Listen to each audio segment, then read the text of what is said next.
मुच्यते पूर्णस्य पूर्णमादाय पूर्णमेवावशिष्यते। ॐ शान्तः शान्तः। ॐ सहना भवतु सहनौ भुनक्तु सह वीर्यं करवावहै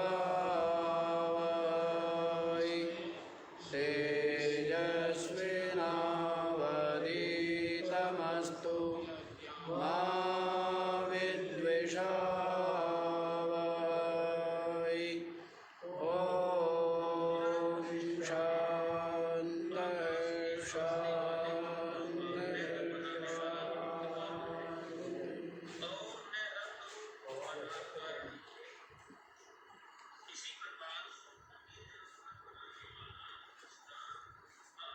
हाँ जी, तो क्या बतला रहे हैं? पंचकोश का विचार चल रहा है। अपनी जो आत्मा है वो 5 कोश से आवृत है, ढकी हुई है। इस कारण से क्या होता है, ये अपनी आत्मा को नहीं जान पाता और अपने में बंधन, क्लेश और दुख इसको अनुभव कर रहा है और जन्म जन्मांतरों से भटक रहा है, भरम रहा है। और इसी प्रकार निरंतर ये जो जन्म मृत्यु का चलने वाला चक्र है, ये निरंतर चल रहा है, चलता रहेगा। तो ये तो कैसे शांत होवे?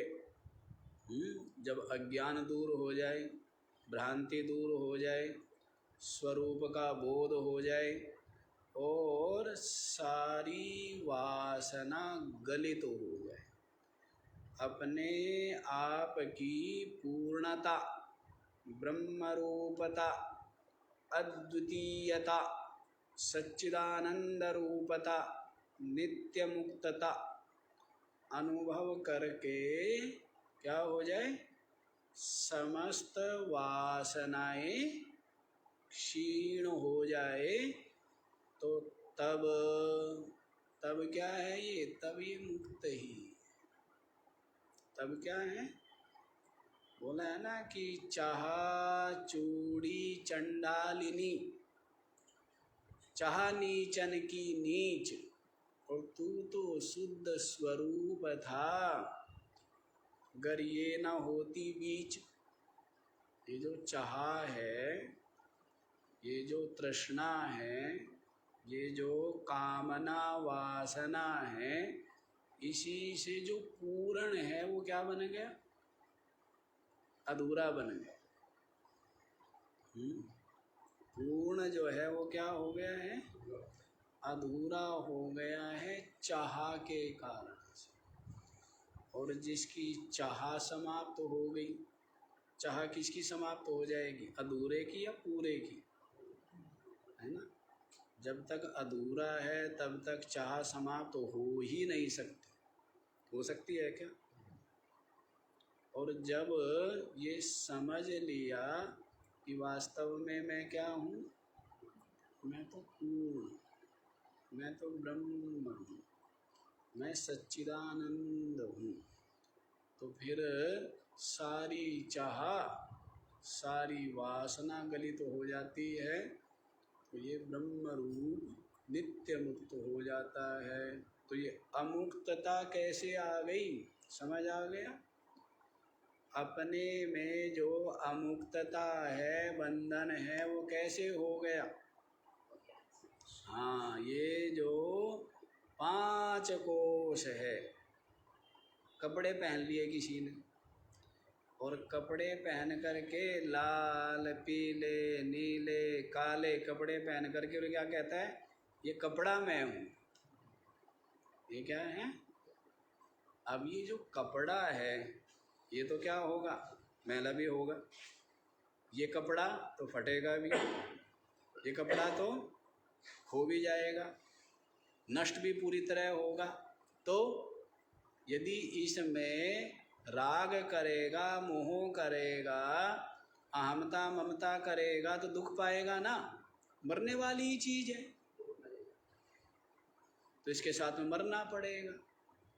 और जब ये जानेगा वास्तव में शरीर मरता है, लेकिन आत्मा क्या है, अविनाशी है, और मैं आत्मा हूँ, मैं क्या हूँ, आत्मा हूँ। तो फिर मरने का भय क्या, क्योंकि जो मरना है वो तो मरना ही है, जो मरण धर्मा, ये तो है ही, शरीर तो मरण धर्मा, ये तो मरेगा ही। ये बोलते हैं ना कि जतन करे जीवन के बंदे, धर धर देहे सभी ने त्यागी, क्या अवतार क्या कुत्ता। तो शरीर तो जिसने भी धारण किया है वो शरीर तो सब के सब छोड़ करके चले ही जाते हैं। तो इसलिए शरीर आदि में ये जो अहमता ममता कर लेता है यही बंधन है। तो आपको बतला दिया अन्नमय कोश ये क्या है, स्थूल शरीर, ये भी आत्मा नहीं है। फिर प्राणमय कोश ये भी आत्मा नहीं है। मनोमय कोश का स्वरूप क्या बताया है, 5 ज्ञानेंद्रिया और मन मिल करके क्या बना है, मनोमय कोश, ये भी आत्मा नहीं है। फिर है विज्ञानमय कोश, 5 ज्ञानेंद्रिया और बुद्धि मिल करके क्या कहलाती है, विज्ञानमय कोश। तो इसका विचार चल रहा है, विज्ञानमय कोश जो कि है बुद्धि के द्वारा भी क्या हो गया, अपना जो आत्मा है वो आच्छादित है, विज्ञानमय। विज्ञान जो बुद्धि, उसके जो विकार, उन विकारों के द्वारा जो आच्छादित है, कोश हो गए ना, बुद्धि के विकारों के द्वारा अपनी आत्मा का आच्छादन हो गया। कल बताया था कर्ता, मैं करता हूँ, मैं भोगता हूँ। अब कर्तापना भोक्तापना है तो बुद्धि में, लेकिन मान किस में लेता है, किसमें मानता है, अपने में मानता है ना। बंधन मोक्ष ज्ञान अज्ञान ये सब किस में, बुद्धि में, लेकिन अपने में मानता है। और ये भ्रांति ही बंधन है, वो बंधन कुछ भी नहीं। ऐसे बंधे हुए ना हम, जैसे बताया था ना, कैसे बिना रस्सी के जैसे कुम्हार गधे को बांध देता है, कैसे बांध देता है, नाटक करके पैरों पे हाथ फिरा देगा और खूंटा गाड़ने का स्वांग कर देगा और पैरों में रस्सी बांधने का और उस रस्सी को खूंटे में बांधने का क्या करेगा, नाटक करेगा। और गधे के मन में क्या हो गया कि तो वैसे ही बंधे हुए हैं हम, वास्तव में बंधे नहीं है, वास्तव में तो बंध ही नहीं सकते। तो ऐसे भ्रम से बंधे हुए, और जो भ्रम दूर हो जाए तो फिर पहले से ही निर्बंध था, पहले से ही बंधन रहित था। तो भ्रम, भूल का कहो भ्रम का कहो, उसका सुधार हो रहा है। तो देखो आगे इसमें क्या बताते हैं, इहलोक परलोक गामी व्यवहारिका जीव इत्युच्यते। इसी विज्ञानमय कोश के कारण से क्या होता है, इस लोक परलोक में जाता है। जैसे संस्कार जैसी वासना है, ये जीव कहाँ जाता है, जैसे कोई व्यक्ति सत्संग में जाता है, जैसे संस्कार है, और दूसरा व्यक्ति जुआ घर जा रहा है, कौन लेके जा रहा है? उसके जो संस्कार है ना, वो खींच करके लेके जाते हैं उसको, हैं? जाते हैं ना। तो वैसे ही जैसे इसके कर्म, जैसे इसके संस्कार, उसी के अनुसार इस जीव की गति होती है। जैसे कर्म, जैसे संस्कार, उसी के अनुसार लोक परलोक में जाता है, और उसी के अनुसार शरीर में जाता है। समझ आ रहे हैं ना? ये नहीं कि भगवान की मर्जी, जहाँ चाहे वहाँ पटक दे, वहाँ भेज दे। अब फिर भगवान की सब कुछ मर्जी है तो फिर भगवान ही भोगे, हैं? भगवान की मर्जी थोड़ा है कि जहाँ चाहे वहाँ आपको भेज देगा, जहाँ चाहे वहाँ पटक दे। ये कहते हैं ना, अल्लाह कर देगा अजल मजल जो भी करे। क्या करता है? हाँ, अल्लाह वो करेगा कयामत की, हाँ, न्याय करेगा, अपने हिसाब से कर देगा कुछ भी। ऐसा नहीं है। जैसे जीव के कर्म, जैसे संस्कार, उसी के अनुसार इसको सब कुछ प्राप्त होता है। सब कुछ अपना ही किया धरा है, सब स्वयं अपना ही भाग्य विधाता है। अब भक्ति भी कर रहा है तो स्वयं ही कर रहा है ना, भाव रख रहा है तो स्वयं ही रख रहा है ना, गाली भी दे रहा है तो स्वयं ही कर रहा है ना, निंदा कर रहा है तो भी स्वयं कर रहा है, स्तुति कर रहा है तो भी स्वयं कर रहा है। जैसा करेगा वैसा, जैसा बोएगा वैसे पाएगा, है ना। प्रार्थना कर रहा है वो भी स्वयं कर रहा है।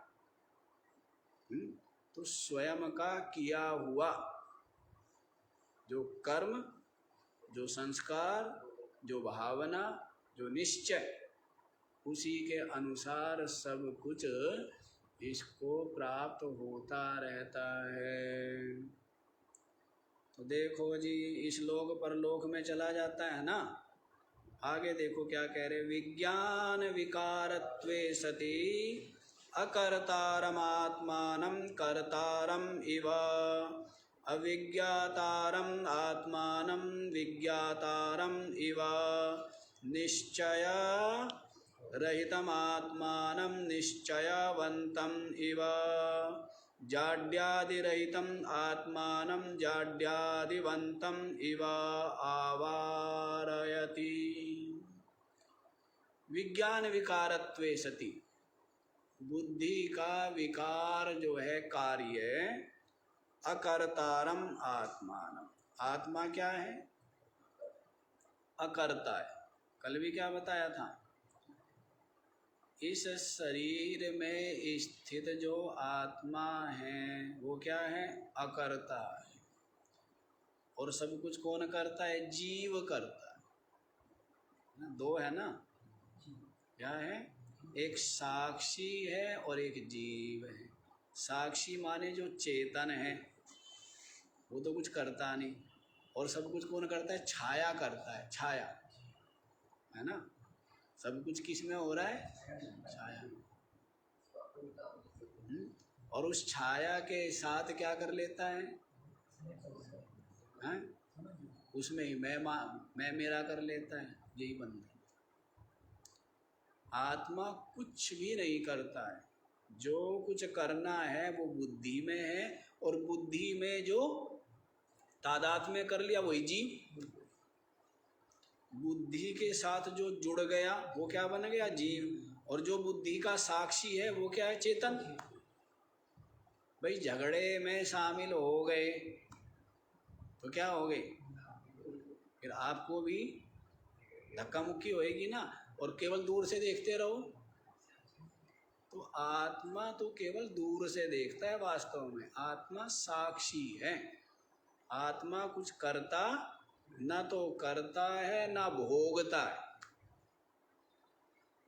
ये करता भोगता बना किसमें? बुद्धि में। और उस बुद्धि के साथ जिसने क्या कर लिया? तादात्म्य कर लिया, मैं मेरा कर लिया, वही जीव है। बुद्धि के साथ जुड़ जाना यही क्या है? यही जीव।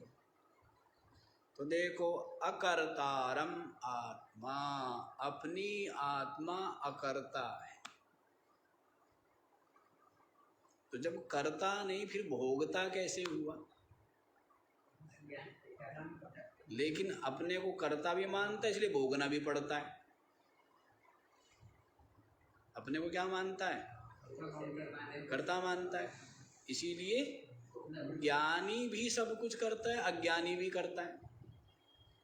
ज्ञानी भी करता है, चलना फिरना खाना बोलना, लेकिन वो अपने आप को कर्ता नहीं मानता। वो जानता है कि मैं साक्षी हूँ।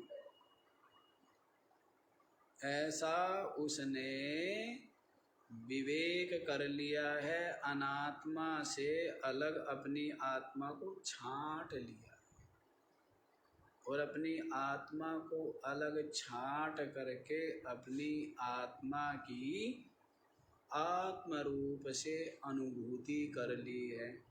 एक बार अलग कर लिया है फिर मिलाए नहीं मिल सकता। जैसे मथ करके मक्खन को एक बार क्या कर लिया? अलग कर लिया। अब भले ही वो हांडी में छोड़ दिया जाए फिर मिलेगा क्या? छाछ में मिल जाएगा।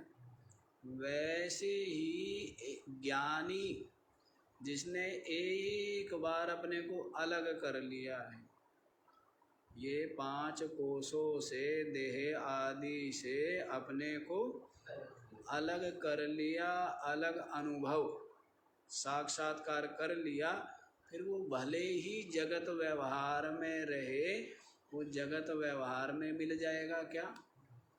भूल जाएगा क्या? वो नहीं भूलता। उसका निश्चय, उसका बोध, उसकी अनुभूति। जैसे मैं शरीर हूँ, यह अनुभूति आपकी रहती है ना। खाते पीते बोलते चलते लड़ते झगड़ते हर समय क्या रहती है? ये अनुभव रहता है नहीं रहता है? याद रखना पड़ता है। माला फेरनी पड़ती है रोज। कह जी सुबह माला फेरते हैं हम, 10 माला फेरते हैं कि मैं शरीर हूँ, मैं शरीर हूँ। ऐसी 10 माला फेरते हो तब जा करके कह जी ये बात याद रहती है। तो माला फेरते हो क्या? तो वैसे ही बोध और अनुभव अत्यंत पुरुषार्थ करके, सहजता से तो होता नहीं है, अत्यंत परिश्रम करके जिसको हो गया एक बार, फिर उसकी आत्मा शरीर आदि के द्वारा समस्त व्यवहार करते हुए भी वो इसमें क्या है? लिपायमान नहीं होता है ना। तो ज्ञानी भी अज्ञानी के समान ही व्यवहार करता है। ज्ञानी क्या करता है? अज्ञानी के समान ही व्यवहार करते हुए और सब कुछ करते हुए भी तऊ अकर्ता, सब कुछ करता तऊ अकर्ता। यह शिष है लख अद्भुत संवाद। सब कुछ करता, सब कुछ कर रहा है और वास्तव में सब कुछ उससे हो रहा है ना। जैसे मालिक ही सब कुछ कर रहा है, मालिक कुछ नहीं कर रहा है, ऑफिस में बैठा है। अरे वो जो है ना, वो भाई वो कपड़ा बहुत अच्छा बनाता है? कहे तो व्यक्ति ऐसे रहा है कि जैसे वो धागा सूत ले करके और खुद बुन रहा हो। बुनता है क्या? मशीनें बुन रही होती है, कर्मचारी बुन रहे होते वो, हाँ फैक्ट्री में ना। लेकिन लोग क्या कहेंगे कि भाई वो जो है ना, वो कपड़ा बहुत अच्छा बुनता है। कभी उसने क्या पता बेचारे ने कभी धागा देखा भी ना हो, हैं? लेकिन लोग क्या कहेंगे? तो वैसे ही है, वो कुछ कर नहीं रहा है लेकिन सब कुछ करता। करने वाला वास्तव में कौन? मालिक कौन है? किसकी सत्ता से हो रहा है? सब कुछ वही कर रहा है वास्तव में, और वास्तव में कुछ भी नहीं करता। उसने तो हाथ भी नहीं लगाया बेचारे ने। कहाँ से धागा आया है और कैसे कपड़ा तैयार, उसने हाथ तक भी नहीं लगाया, देखा तक भी नहीं। लेकिन सब क्या कहते हैं? सबका करता भी वही और वास्तव में। तो वैसा ही है अपनी आत्मा। मन बुद्धि इंद्रिया शरीर से जो कुछ होता है किसकी सत्ता से हो रहा है? यदि चेतन तत्व ना हो तो कुछ हो पाएगा क्या? सब कुछ उसकी सत्ता से हो रहा है। और वास्तव में अपनी आत्मा कुछ करता है? करता न तू तिहु काल में श्रद्धा सुधा का पान कर, पीकर उसे हो जा सुखी हो जा अजर। क्या कहा है? करता न तू तिहु काल में, तीनों कालों में तू करता नहीं है, ऐसा गुरुजी कह रहे हैं। श्रद्धा सुधा का पान कर, गुरुजी क्या कह रहे हैं कि तू कभी करता है ही नहीं, पीकर उसे हो जा सुखी। इस ज्ञान को पी करके क्या हो जा? सुखी हो जा अजर हो जा। तो इसी को कहते अकर्तारम आत्मानं कर्तारम इव। आत्मा अकर्ता है, लेकिन बुद्धि के जो गुण धर्म है वो किसमें भासने लग गई, है ना। जैसे रक्त पुष्पों के ऊपर स्फटिक रख दी, तो वो जो स्फटिक है क्या दिख रही है? लाल दिख रही है। तो लाल है क्या? वो क्या है? वो तो बिल्कुल पारदर्शी है ना, स्वच्छ है, निर्मल है। तो वैसी अपनी आत्मा है, स्वच्छ निर्मल, लेकिन बुद्धि के साथ जुड़ करके क्या दिख रही है? कर्ता। ऐसे ही अविज्ञातारम आत्मानं विज्ञातारम इव, अपनी आत्मा अविज्ञाता है। अविज्ञाता माने किसी को जानता नहीं है। जाने किसको? अपने से भिन्न कुछ है क्या? ये जो जानना न जानना ये मन बुद्धि का काम है। कोई आदमी ज़्यादा बात जानता है, कोई आदमी कम बात जानता है, तो उससे क्या होता है? ये बुद्धि का काम है, हैं? बुद्धि का काम है ना, आत्मा का काम है क्या? कम जानता है, अधिक जानता है, तो कहते हैं ना कि बहुत जान लिया, और जो जितना जानता है उतना ज़्यादा दुखी रहता है ना। संसार को, माया को जितना ज़्यादा, परमात्मा को जाने तब तो कोई लाभ भी है। संसार को ज़्यादा जानने से क्या होगा? हाँ, बुद्धि समाप्त, बुद्धि खत्म हो जाएगी, मेमोरी फुल। वो क्या हो जाती है? हैंग। क्या हो जाती है? हैंग बोलते हैं ना, हैं? ब्लैंक। हाँ, हैंग हो गया, और दिमाग जो है वो हैंग हो जाता है, माइंड हैंग हो गया, ऐसा है। तो ज़्यादा जानने का कोई लाभ नहीं है, इसलिए समझदार जो है वो ज़्यादा नहीं देखना चाहते ना, ज़्यादा हैं जानने की जरूरत है, संसार को क्या ज़्यादा जानने। तो आत्मा अविज्ञाता है वास्तव में, लेकिन क्या कहता है? मैंने जान लिया। क्या बोलता है? तो ये जो जानना है किसका है? किसमें? बुद्धि में है, लेकिन अपने को मानता है। निश्चय रहितम आत्मानं निश्चयवंतम इव। मैंने निश्चय कर लिया जी। क्या किया? मैंने निश्चय कर लिया। निश्चय करना किसका काम? बुद्धि का काम है ना, आत्मा का है। आत्मा तो बता दिया ना, आत्मा तो केवल सदरूप है, केवल चिदरूप है, केवल आनंद रूप। आत्मा की सत्ता से सब कुछ, और आत्मा वास्तव में क्या है?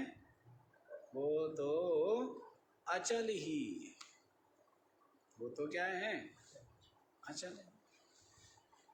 तो इस तरह ये निश्चय आदि बुद्धि में है।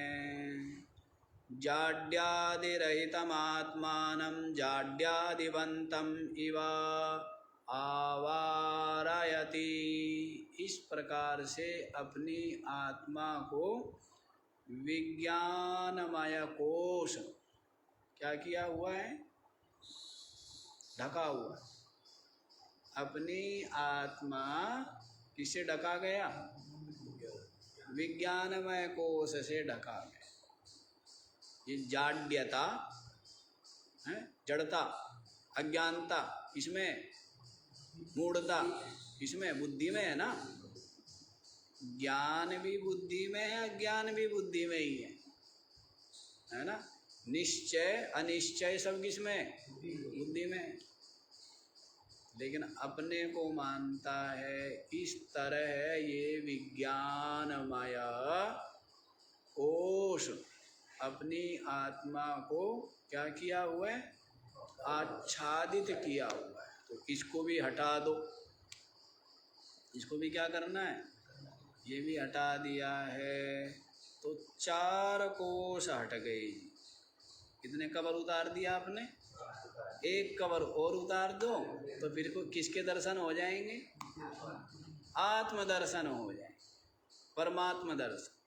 वैसे कहने से नहीं होंगे या ऐसे सुनने से नहीं होंगे या केवल ऐसा जानने से या केवल ऐसा मानने से नहीं होंगे। इसका बड़ी सूक्ष्मता से इनमें जो मैं मेरा पना है, इनमें और इनके धर्मों में जो क्या है मैं मेरा पना है, उसको अलग करना। जुड़े रहते हैं ना, तार जुड़े रहते हैं। जैसे व्यक्ति बैठा तो यहाँ है और तार कहाँ जुड़े हुए हैं? तार घर परिवार में जुड़े रहते हैं, है ना।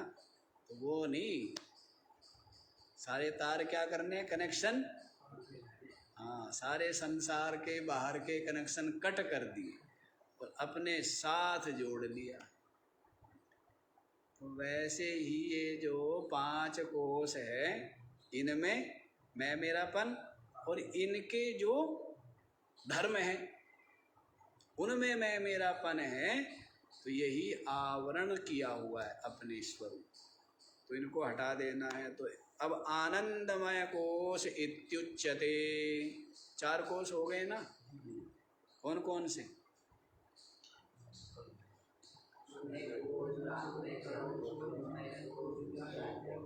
अब कौन सा रह गया? तो देखो आनंदमय कोश अब आपको बताते हैं। कथम प्रिय मोद प्रमोद रहितम आत्मानं प्रिय मोद प्रमोदवंतम इव अभोक्तारम् आत्मानं भोक्तारमिव परिचिन्न सुखरहितम् आत्मानं परिचिन्न सुखवंतम इव आच्छादयति। अच्छा जी, कैसे? ये आनंदमय जो कोश है, ये कैसे कोश हुआ जी? ये इसने कैसे अपने स्वरूप को ढका है, अपनी आत्मा को कैसे ढका है? तो देखो सुनो। प्रिय मोद प्रमोद रहितम आत्मानम, अपनी जो आत्मा है वो क्या है? प्रिय मोद प्रमोद रूप जो वृत्ति है, उस वृत्ति से क्या है? रहित है ना। अपनी आत्मा प्रिय मोद प्रमोद रूप जो ये तरंग उठती है ना, इन तरंगों इन वृत्ति से क्या है? अलग है। लेकिन क्या कहता है? प्रिय मोद प्रमोदवंतम इव। क्या होता है? अपने को प्रिय है। आज मैं बड़ा प्रसन्न है, बड़ा ही मुदित, बड़ा ही क्या हूँ? प्रमुदित हूँ, इस प्रकार से। जबकि है ये वृत्ति, किसकी वृत्ति है? अविद्या की वृत्ति है ना, तमोगुण की है ना। ये क्या है? अविद्या की वृत्ति है, प्रिय मोद प्रमोद रूप। तो ये आत्मा है क्या? लेकिन अपने आप को क्या मानता है? प्रिय मोद प्रमोदवंतम आत्मानम अभोक्तारम आत्मानं भोक्तारम इव। और है आत्मा क्या? अभोक्ता। लेकिन अपने आप को क्या मानता है? भोक्ता मानता है। कैसे? जैसे मुख में रखी मिठाई, क्या किया? मुख में मिठाई रखी तो क्या आनंद, क्या मिलता है? प्रमोद आता है ना। क्या होता है? बड़ा ही प्रमोद, बड़ा ही आनंद का अनुभव होता है। अब वो जो आनंद रूप वृत्ति है वो है किसकी? अविद्या की वृत्ति है। लेकिन अपने को क्या मानता है? कि मैं बड़ा प्रमोदित हुआ, बड़ा ही आनंद आया। बड़ा ही क्या है? मैं आनंद में हूँ। इस प्रकार जो ये मानना है, ये क्या है? विज्ञानमय कोश के जो विकार है उनको अपने में मान लेना। किसका विकार है ये? विज्ञानमय कोश, उसका आनंदमय कोश का। और परिचिन्न सुख रहितम आत्मानं परिचिन्न सुखम सुखवंतम इव। आत्मा क्या है? आनंद स्वरूप है। आत्मा क्या है? लेकिन अपने आप को सुखी मान लेना कि मैं बहुत सुखी। सुखी हो जाता है ना जब सब कुछ अनुकूल मिले, अपना जो अभीष्ट है, अभीष्ट की प्राप्ति होवे, तब क्या होता है? सुखी होता है ना। तो अपने को क्या मानता है कि मैं सुखी हूँ, जबकि वास्तव में आत्मा क्या है? आनंद स्वरूप है। सुख दुख आदि तो क्या है? हैं? सुख दुख आदि ये तो आनंदमय कोश और बुद्धि के धर्म हैं। इसके बुद्धि के, आनंदमय कोश के, उनके ही विकार है ना। लेकिन अपने में मानता है कि मैं सुखी हूँ। तो इस प्रकार से ये विज्ञानमय कोश ने भी क्या कर लिया है? हैं? अपनी आत्मा को ढक लिया है। ये भी एक कोश बन गया है। ये आनंदमय कोश भी क्या बन गया? हाँ, ये भी इसलिए कोश बन गया है, कवर बन गया है, ढक लिया है। समझ आ गया? अब आगे बतला रहे हैं ये जो शब्द आ गए ना, प्रिय मोद प्रमोद, तो उनके अर्थ बतला रहे हैं। इष्ट पुत्रादि दर्शनजम प्रियम प्रियलाभ निमित्तो हर्षो मोदः स एव च प्रकृष्टो हर्षः प्रमोदः। इष्टपुत्रादि दर्शनजम प्रियम, दिख गया कोई है? जो अपना इष्ट है ना, प्रिय, वो क्या हो गया? उसको देख करके क्या होती है? प्रसन्नता होती है ना। तब जो वृत्ति है उस वृत्ति को क्या कहते हैं? प्रिय रूप वृत्ति। उसको क्या बोलते हैं? प्रिय रूप वृत्ति। देख करके और बिल्कुल क्या हो जाए? प्रिय लाभ निमित्त हर्षः, लाभ हो जाए जो हम चाहते थे प्रिय, उसका क्या होगा? प्राप्ति हो गई। अभी तो देखा था खाली, दूर से देखा, लेकिन अब क्या हो गया? वो बिल्कुल सामने आ गया। तो क्या होता है? तब मोद होता है। प्रिय लाभ निमित्त जो हर्ष है उसको क्या बोला है? मोद हो गया। प्रिय का लाभ हुआ ना, प्राप्ति हुई। और स एव च प्रकृष्टः हर्षः, और जब वही क्या करे? अपने अत्यंत समीप आ जाए, तब क्या हो? बिल्कुल अपने समीप आ जाए। गुलाब जामुन को दृष्टांत दिया तो था। गुलाब जामुन को देखा, क्या हुआ? प्रिय, प्रिय रूपावृत्ति बनी कि मेरे को ये प्रिय है भाई। और फिर वो हाथ में मिल गया तो क्या हो गया? बड़ा मुदित हो गया। हैं, और मुख में रख लिया, वैसे समझ आया। प्रकृष्टा हर्षः प्रमोद, वही जब मोद जो है ना प्रकृष्ट हो जाए ना वो हर्ष, उसी का नाम प्रमोद है। तो इस प्रकार से एतेषु कोशेषु मध्ये विज्ञानमयो ज्ञान शक्तिमान कर्तृरूपः, इन जो कोश बतलाए हैं ना, इन कोशों के बीच में कितने कोश बतलाए हैं? 5।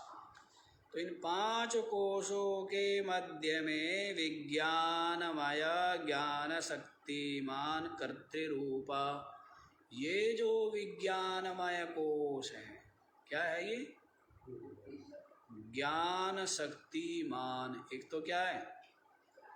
जानने की शक्ति वाला, और कर्तृरूप, कर्ता रूप। अभी तो आपको क्या लग रहा होगा कि भाई महाराज जी क्या बता रहे हैं, कोई ज़्यादा मीठा या स्वाद नहीं लग रहा है। लेकिन इनको जान लोगे तभी तो इनके अंदर छिपा हुआ, इनसे ढका हुआ जो अपना स्वरूप है उसको देख पाएंगे। तो इनको बहुत ही सूक्ष्मता से समझ लेना है। तो ये विज्ञानमय कोश क्या बतला दिया है? ज्ञान शक्ति प्रधान और कर्तृरूप, कर्ता रूप है। मनोमय इच्छा शक्तिमान करण रूप, और ये जो मनोमय कोश है ये क्या है? इच्छा शक्तिमान। इसमें क्या रहती है? इच्छा शक्ति वाला, और करण रूप इंद्रिया, क्या है? करण रूप ये है मनोमय कोश। ये क्या है? मनोमय कोश इच्छा शक्ति वाला और करण रूप है। प्राणमय क्रिया शक्तिमान कार्य रूप, और ये जो प्राणमय कोश है ये क्या है? हैं? ये क्रिया शक्तिमान, समस्त क्रिया इसी के द्वारा होती है ना, कार्य रूप। और क्या है ये कार्य रूप है प्राणमय। तत्र हेतुम आह, इसमें क्या है? अब हेतु बतलाते हैं। तत्र, इसमें क्या बतलाते हैं? हेतु बतलाते हैं। योग्यत्वाद एवं एतेषां विभागा इति वर्णयन्ति। हाँ, योग्यत्वाद एवा, इनमें जो जो बताया है ना वही वही की योग्यत्वाद, योग्य होने से। एवं एतेषां विभाग, इसलिए इनका विभाग किया। लगते क्या है? एक ही लगता, क्या है? एक हो गया ना। जैसे गाड़ी दिख रही है, एक दिखती है, लेकिन गाड़ी में क्या है? टायर अलग है, स्टीयरिंग अलग है, ब्रेक अलग है ना, इंजन अलग है, बैटरी अलग है। वैसे हमारा शरीर एक दिख रहा, लेकिन सब क्या है? अलग अलग है। ये स्थूल शरीर अन्नमय कोश अलग है, इसमें प्राणमय कोश अलग है, मनोमय कोश अलग है, विज्ञानमय कोश अलग है, और आनंदमय कोश अलग है। और मालिक अलग बैठा हुआ, जैसे गाड़ी में बैठता है ना मालिक, वो अलग बैठा हुआ है। मालिक क्या करता है? करता थोड़ा है, वो तो गाड़ी में पीछे की सीट पर बैठता है आराम से। पीछे की सीट पर बैठता है ना। बुद्धि को कह दिया चला, ड्राइवर किसको बना दिया? बुद्धि को। हैंडल किसको बनाया? मन को। है टायर किसको बना दिया? इंद्रियों को, है ना। और ये क्या है? संसार के इसमें घूम रहा है। ये गाड़ी, शरीर रूपी गाड़ी चल रही है ना। इसमें टायर लगे हुए, इंद्रियों के टायर लगे हुए हैं। मन की क्या लगी हुई है? मन का हैंडल है। और वो हैंडल किसके हाथ में होना चाहिए? बुद्धि के हाथ में होना चाहिए ना। हाँ, तो बुद्धि है सारथी, चलाने वाला, ड्राइवर, और मालिक पीछे बैठ गया आराम से। किसके ऊपर विश्वास करके? बुद्धि के ऊपर विश्वास करके। और ड्राइवर ठीक हो तो बढ़िया, और गड़बड़ हो तो खाई में गिरा देगा ना। हैं? तो हुआ क्या? यही तो हुआ, ड्राइवर गड़बड़ है, उसको ट्रेनिंग कहाँ मिल? अब यहाँ ट्रेनिंग दी जा रही है, ड्राइवर को क्या दी जा रही है?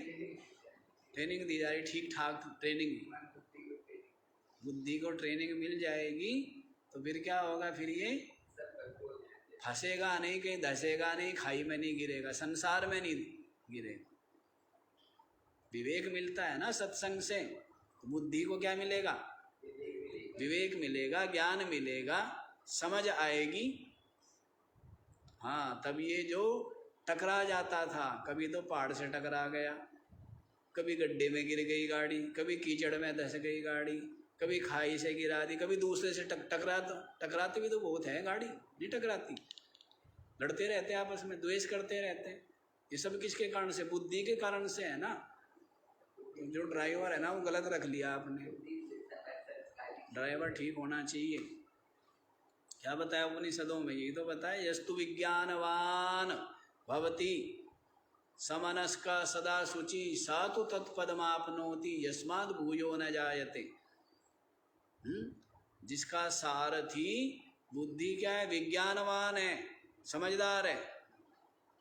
समनस्क, मन को जिसने क्या किया हुआ है? पकड़ा हुआ है। कैसे सारथी है? जिसने स्टीयरिंग को कंट्रोल में, मन को जिसने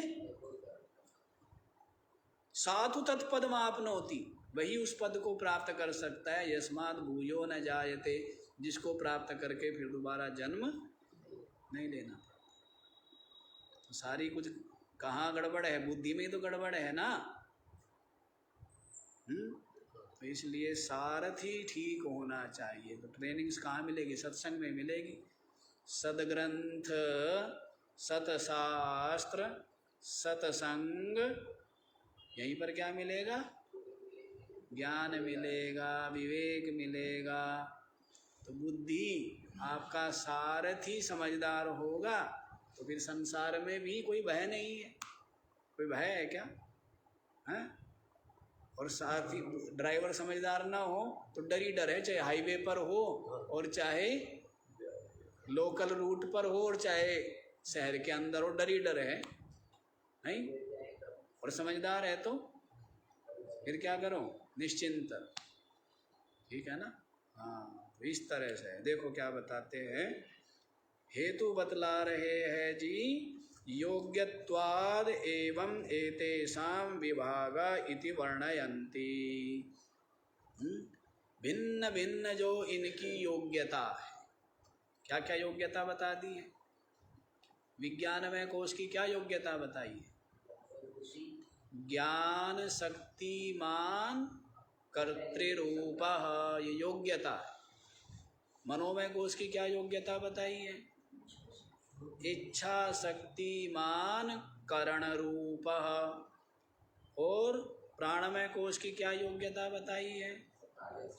क्रिया शक्तिमान कार्य रूपः। तो योग्यता अलग अलग होने से इनका क्या कर दिया है? विभाग कर दिया। अलग अलग कर दिया ना। हाँ, एतत् कोशत्रयं मिलितं सूक्ष्म शरीरमित्युच्यते। समष्टि व्यष्टि शास्त्रांतराद विशेषता ज्ञेये शरीरत्रय विलक्षणत्वम् उच्यते। एतत् कोशत्रयं मिलितं सूक्ष्म शरीरमित्युच्यते। ये तीन कोश मिल करके उसका नाम क्या पड़ता है? सूक्ष्म शरीर। स्थूल शरीर में एक कोश है, कौन सा? अन्नमय। और सूक्ष्म शरीर में कितने कोश हैं? तीन कोश। कौन कौन से हैं जी? प्राणमय, मनोमय और विज्ञानमय। ये तीन कोश जो है सूक्ष्म शरीर में। इसी को सूक्ष्म शरीर कहते हैं। समष्टि व्यष्टि शास्त्रांतराद विशेषता गेये। और जो है ना समष्टि व्यष्टि जो है अन्य शास्त्रों में से आप लोग जान लेना, यहाँ पर उसका ज़्यादा व्याख्या नहीं कर रहे हैं। क्यों नहीं कर रहे हैं? वो इसलिए नहीं कर रहे जी कि ये जो ग्रंथ है ये क्या हो जाएगा? विस्तार हो जाएगा ग्रंथ का। अब ये संक्षिप्त ग्रंथ है ना, तो इसलिए समष्टि व्यष्टि शास्त्रांतराद विशेषता गेये शरीरत्रय विलक्षणत्वम उच्यते। और जो शरीर तरह से जो विलक्षण है अब उसको कहते हैं तीनों शरीर से विलक्षण। क्या बतलाया था? आत्मा के लिए क्या बोला था?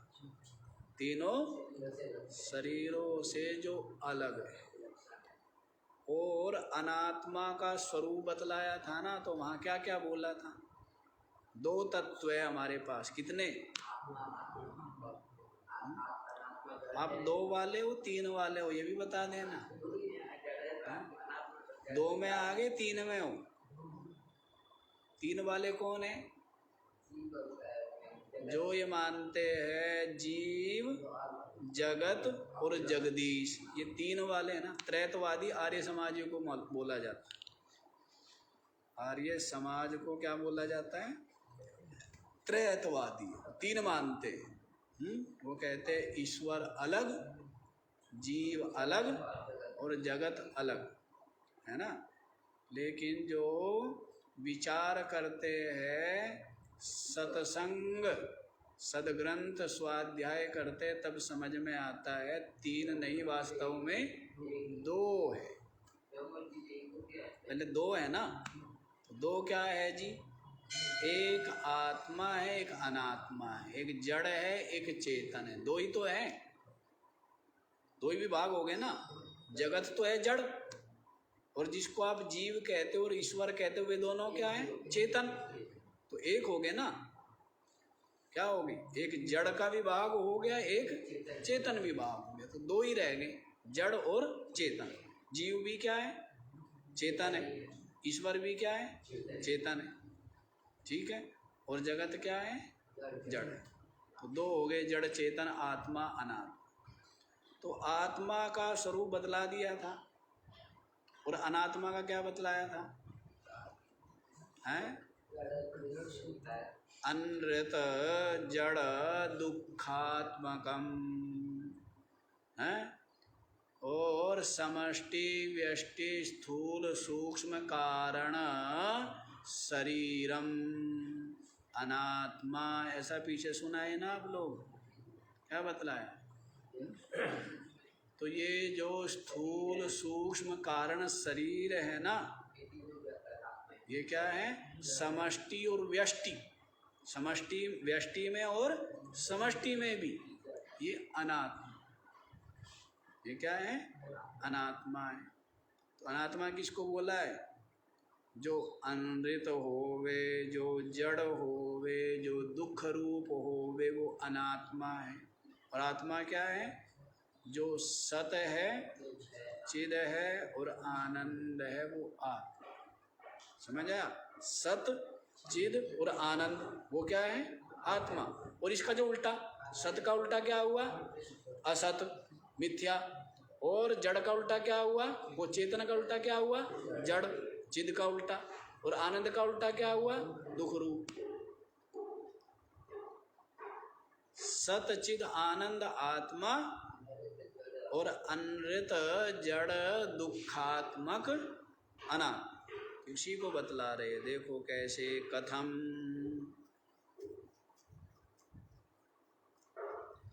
कैसे जी, सत्य स्वरूप असत्य स्वरूपो न भवति, जो सत्य स्वरूप है वह असत्य स्वरूपो न भवति, असत्य स्वरूप नहीं हो सकता। आत्मा क्या है? सत्य स्वरूप है। सत्य का मतलब क्या है? हाँ जी, सत्य का मतलब क्या बताया था?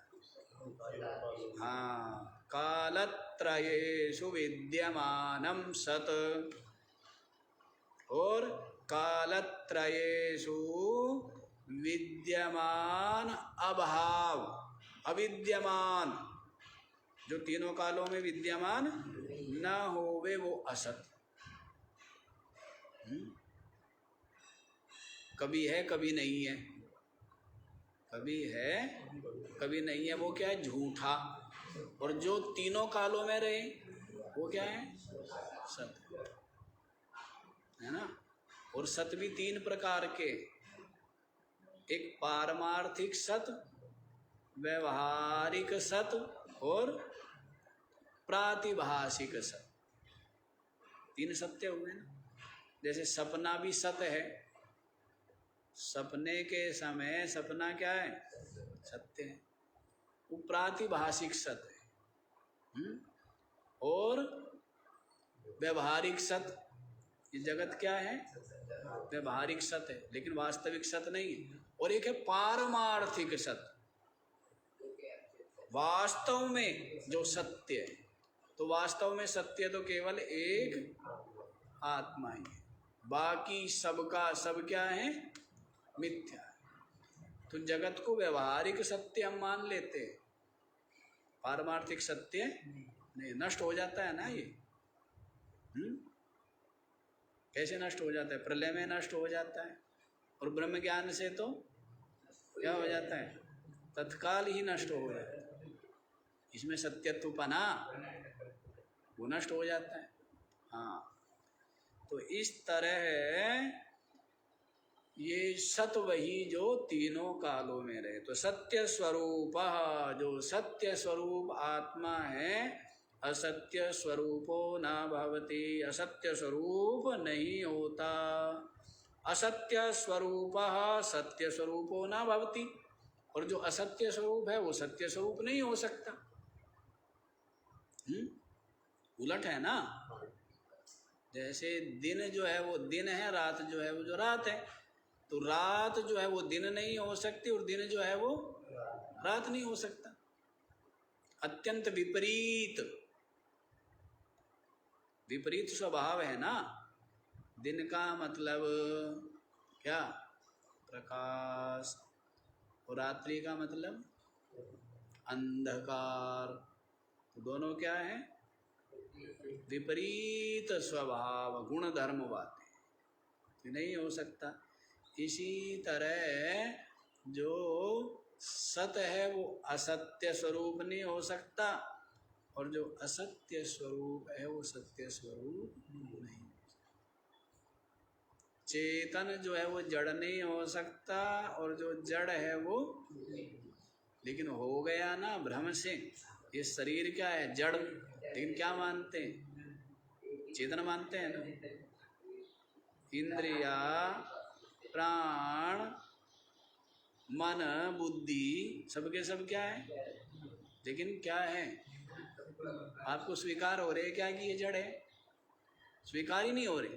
ये शरीर जड़ है, ये भी थोड़ा आप लोगों ने उस सत्संग आदि सुना हुआ है, इसलिए आप मान लेते हो कि हाँ भाई शरीर तो पड़ा रह जाता है ना। तो ये शरीर तो क्या है? तो जड़ है, ये तो सब है, ऐसा आप मान लेते हो। लेकिन आपकी इंद्रिया भी जड़ है, ये आपको स्वीकार हो रही है। आपका प्राण और मन और बुद्धि जड़ है, ये स्वीकार है, जबकि ये वास्तव में जड़ है। जैसे जैसे विचार करोगे वैसे वैसे इनकी जड़ रूपता से परिचित आप हो जाओ कि वास्तव में जड़ है। इनको सत्ता स्फूर्ति देने वाला इनका साक्षी जो चेतन है वो अलग है। अलग करना, अलग ही तो करना है, अलग कर लो। क्या कर लो? दृश्य से दृष्टा को अलग कर लो, जड़ से चेतन को अलग कर लो, अनात्मा से आत्मा को अलग कर लो। अलग कर लिया तो फिर क्या है? फिर तो आप बस सच्चिदानंद नित्य मुक्त है। अलग कर लो, अलग करना चाहिए ना? नहीं, मिल गए ना? क्या हो गए? मिल गए, अलग कर लो। लेकिन कहते हैं ना कि जो अलग छांट ले, ना कि जो इसमें से अलग छांट ले वो सहज काम नहीं है। अनात्मा से आत्मा को अलग छांट, ऐसा जो योगी है वो तो धन्य ही। अलग कर लेना है जी, इसी का नाम विवेक है। ठीक है। ज्ञान स्वरूपो जड़ स्वरूपो न भवति, जड़ स्वरूपो ज्ञान स्वरूपो न भवति। इसी प्रकार से जो ज्ञान स्वरूप है आत्मा, और ये जो 5 कोश है ये क्या है? जड़ स्वरूप है।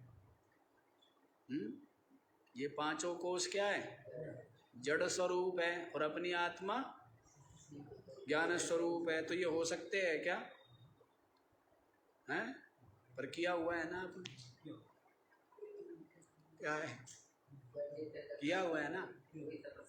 जड़ और चेतन एक नहीं हो सकते, पर क्या किया हुआ है? एक हो गए ना।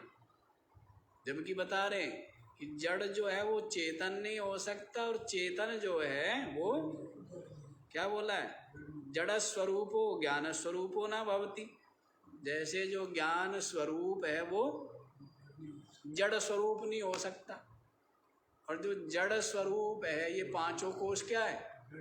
जड़ है। तो ये ज्ञान स्वरूपो ना भवति, ज्ञान स्वरूप नहीं हो सकते, ये तो जड़ ही। 5 कोश, 5 कोश कहो, तीनों शरीर को, एक ही बात है। ऐसी एवं सुख स्वरूपो दुख स्वरूपो न भवति, दुख स्वरूप सुख स्वरूपो न भवति। एवं शरीरत्रय विलक्षणम उक्त्वा अवस्थात्रय साक्षित्वम उच्यते। अच्छा जी, तो ऐसी जो सुख स्वरूप है, अपनी आत्मा क्या है? सुख स्वरूप है। सुख स्वरूप है या नहीं है? कैसे पता आपकी आत्मा सुख स्वरूप है? कैसे पता जी? आपकी आत्मा सुख स्वरूप है कैसे पता है? तो कहते जी देखो, सुषुप्ति में हैं, ना तो कोई विषय है, ना कोई वस्तु है, ना कोई अपना प्रिय प्राणी पदार्थ आदि ही है। कुछ है क्या? लेकिन फिर भी क्या होता है? हमें सुख का अनुभव होता है, और जग करके हम क्या कहते हैं? बड़े सुख से सोया। क्या कहते हैं? बड़े सुख से सोया। तो वो सुख कहाँ किसका था जी? ये बताओ। वो जो आपने सुख अनुभव किया, वो सुख किसका था? आम का था या इमली का था? हैं? या धन का था या संपत्ति? किसका था वो सुख? हैं? अपनी आत्मा का था ना। वहाँ पर तो कोई विषय वस्तु शरीर प्राणी पदार्थ कुछ थे नहीं, कुछ थे। तो इसलिए विषयों में सुख नहीं है, उन विषयों में तो सुख का आभास है। आभास मतलब जो है नहीं और भास है। जैसे मरुभूमि में जल है नहीं और भासता है, वैसे ही विषयों में सुख है नहीं लेकिन भासता है अज्ञान से। वास्तव में अपनी आत्मा सुख स्वरूप, अपनी आत्मा सुख का अनुभव हो रहा है ना, लेकिन अज्ञान है। सुसुप्ति में क्या है? लेकिन समाधि, समाधि का मतलब बोध। समाधि का मतलब यूँ मत समझ लिया करो, आप लोगों के दिमाग में क्या बैठी है समाधि का मतलब क्या है? हैं कि ऐसे आसन लगा करके और हैं बिल्कुल अपना हड्डी को, रीढ़ की हड्डी को, मेरुदंड को सीधा करके और बैठ करके जो अपनी इंद्रियों को समेट करके, मन को समेट करके समाहित कर देना है, इसी का नाम समाधि है। तो उसके लिए नहीं है, वो समाधि योग की समाधि। और यहाँ पर बात चलती है सहज समाधि। इसकी बात आँख न रूंदू, कान न क्या है, आँख न मूंदू, कान न रूंदू, काया कष्ट न धारू, खुले नैन निहारू, निस्दिन सुंदर रूप जी। खुले नयन की समाधि है यहाँ पर। समाधि आंख बंद करने वाली समाधि, उस समाधि है, उसका अपना महत्व है। पहले तो वो लगानी जरूरी है, क्योंकि उस समाधि के लगे बिना संसार से कनेक्शन नहीं कटेगा। वो समाधि भी जरूरी है।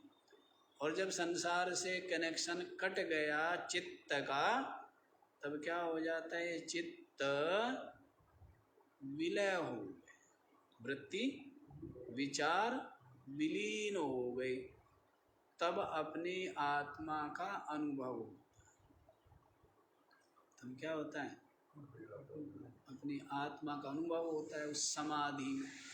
और फिर अनुभव हो गया उस समाधि में, फिर सहज समाधि। फिर कौन सी समाधि?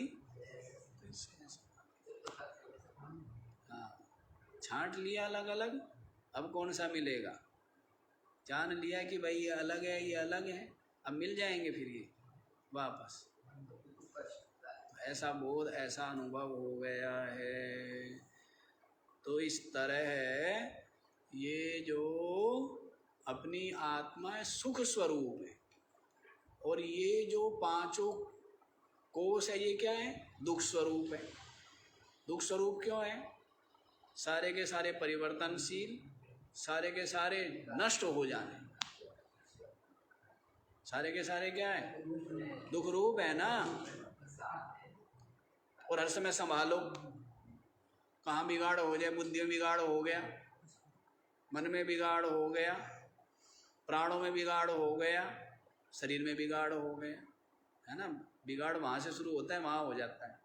कहाँ से शुरू होता है बिगाड़? पहले बुद्धि में तो बिगाड़ आएगा, फिर कहाँ बिगाड़ आ जाएगा? मन में आएगा, फिर वहाँ से प्राणों में आएगा, इंद्रियों में आएगा, फिर कहाँ चला जाएगा वो? इस तरह रोग होते हैं। तो बुद्धि में बिगाड़ आया, तो संयम नहीं रखा, हैं?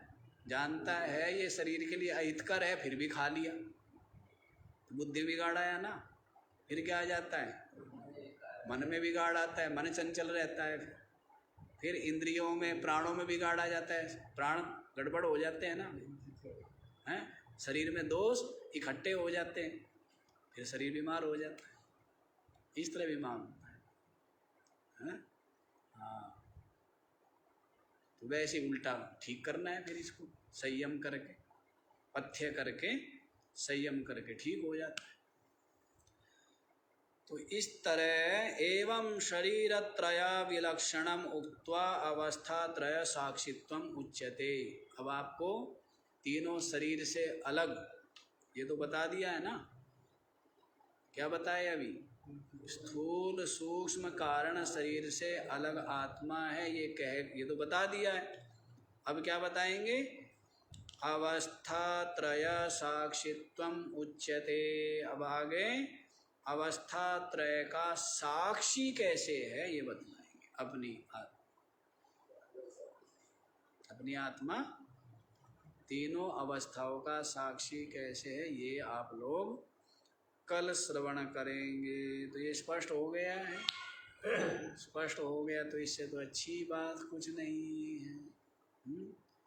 ये स्पष्ट आपकी बुद्धि में ठहर जाए, निश्चय हो जाए कि ये सब दृश्य रूप है, जड़ रूप है, अनात्म रूप है। ये पांचों कोष, इन पांचों कोषों से अलग, तीनों शरीरों से अलग आत्मा अलग। तो बस फिर तो आनंद ही आनंद है। तो बाकी का विचार कल करेंगे जी। ओम पूर्णमद